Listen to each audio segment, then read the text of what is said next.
ওয়াহাবিরাও মানুষ এবং সুন্নিরাও মানুষ, এর মধ্যে ভেদাভেদ কেন? দলিল সহ প্রমাণ দিবেন।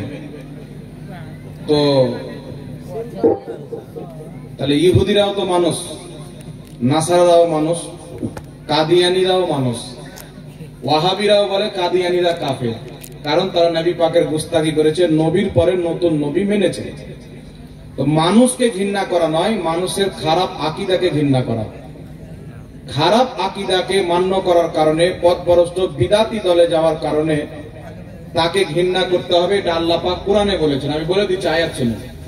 আল্লাহ বলছেন, ইয়া আইয়ুহাল্লাযীনা আমানু লা তাত্তাখিযু আবাআকুম ওয়া ইখওয়ানাকুম আউলিয়া। আল্লাহ বলছেন, হে ঈমানদার, আমার দিকে তাকান।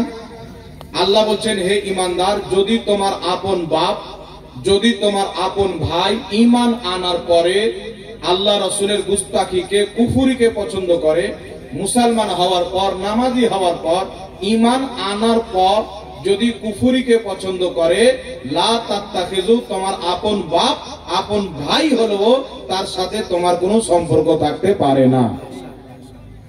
বুখারী শরীফের মধ্যে হাদিস, রাসূল পাক সাল্লাল্লাহু আলাইহি ওয়াসাল্লাম বলেন, ইসলামের সবচাইতে উত্তম আমল কি? একজন সাহাবী বললেন নামাজ।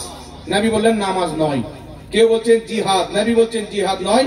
ইসলামের সবচাইতে উত্তম আমল হচ্ছে তোমরা বন্ধুত্ব করো তো আল্লাহ আল্লাহ রাসূলের জন্য, দুশমনি করো তো আল্লাহ আল্লাহ রাসূলের জন্য। হযরতে আবু উবাইদা নিজের বাপ জাররাকে কতল করেছিলেন নবীর বিপক্ষে আসার কারণে। নিজের বাপকে সাহাবী হত্যা করেছেন, নিজের ভাইকে হত্যা করেছেন, নিজের মামুকে হত্যা করেছেন।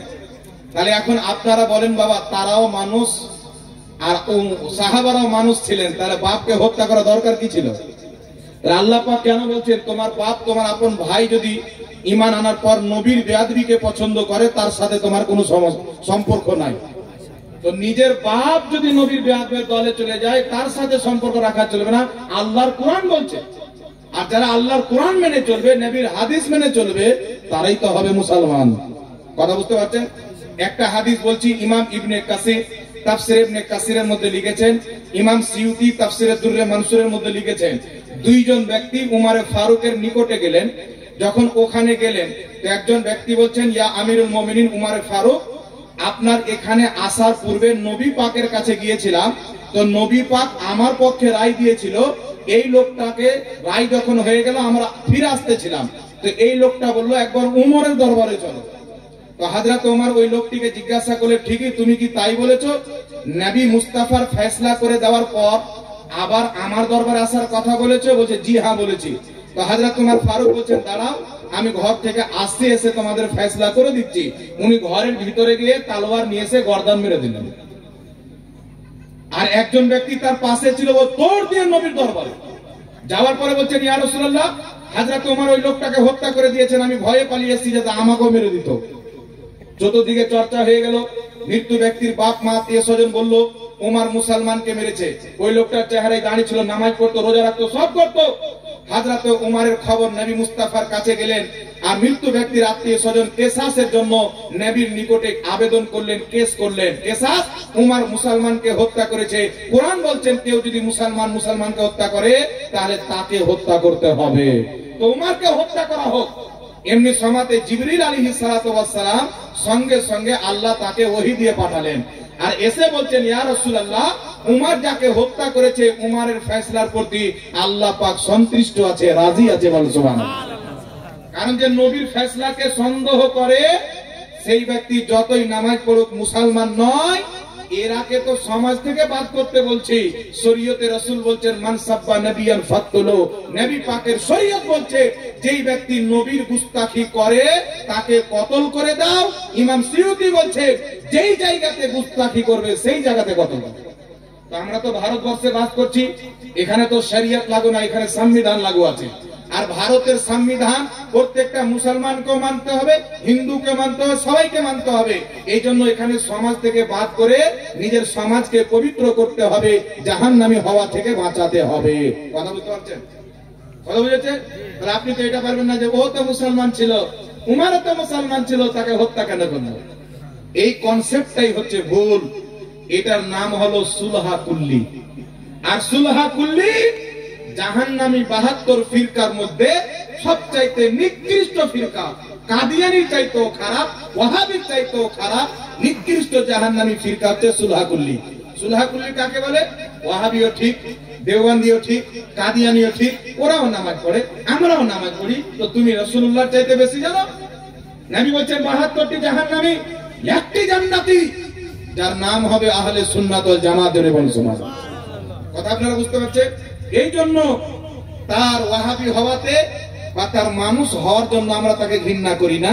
ওয়াহাবি নাপাক মতবাদ, নবী পাকের গুস্তাখদের দল, আল্লাহর বেয়াদবদের দলে যাওয়ার কারণে তাকে ঘৃণা করা ঈমানের দায়িত্ব প্রত্যেক মুসলমানের প্রতি ফরজে আইন। নামাজের চাইতে বড় ফরজ, রোজার চাইতেও বড় ফরজ। আগে ঈমান, পরে নামাজ। কথা বুঝতে পারছেন? তারপরে লিখেছেন কোন মুসাল্লি নামাজ পড়ে কিন্তু জামাতে পড়ে না, একটু ভালো করে বুঝাবেন। দেখেন বিরাদর ইসলাম, জামাত হচ্ছে ওয়াজিব।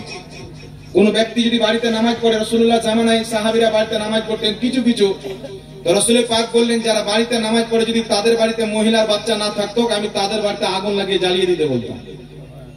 এই জন্য মসজিদে জামাত যে হয় এই জামাতটা হচ্ছে ওয়াজিব। সুতরাং একাই যদি নামাজ পড়ে নামাজের ফরজিয়ত তো আদায় হবে, জামাত ছাড়ার গুনাহ হবে। সুতরাং জামাতে নামাজ পড়া ওয়াজিব, তাই জামাতে নামাজ পড়তে হবে। আর সহিহুল আকীদা সুন্নির পিছে নামাজ পড়তে হবে।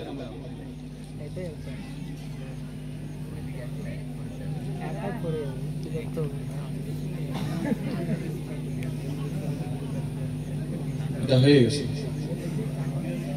যাক, জাযাকাল্লাহু খায়রান ফিদ দারাইন। সব ভালো আছেন তো?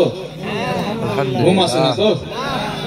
হাত উঠে নারা লান তো, নারে তাকবীর, নারে রিসালাত, উলামায়ে আহলে সুন্নাত, নারায়ে হায়দারি, সরজমিনে আব্দুল্লাহপুর, আব্দুল্লাহপুরের সুন্নি সহিহুল আকীদা মুসলমান, আহলে সুন্নাত ওয়াল জামাত, দ্বীনে ইসলাম, আল কোরআনের আলো, আল হাদিসের আলো, নারে তাকবীর, আল্লাহু আকবার, নারে রিসালাত। বাড়ি যেতে দেবেন না নাকি? যাক, জাযাকাল্লাহ, যা হলো খুব হলো। আর চাপ করিয়েন না, অনেক টাইম হয়ে গেল।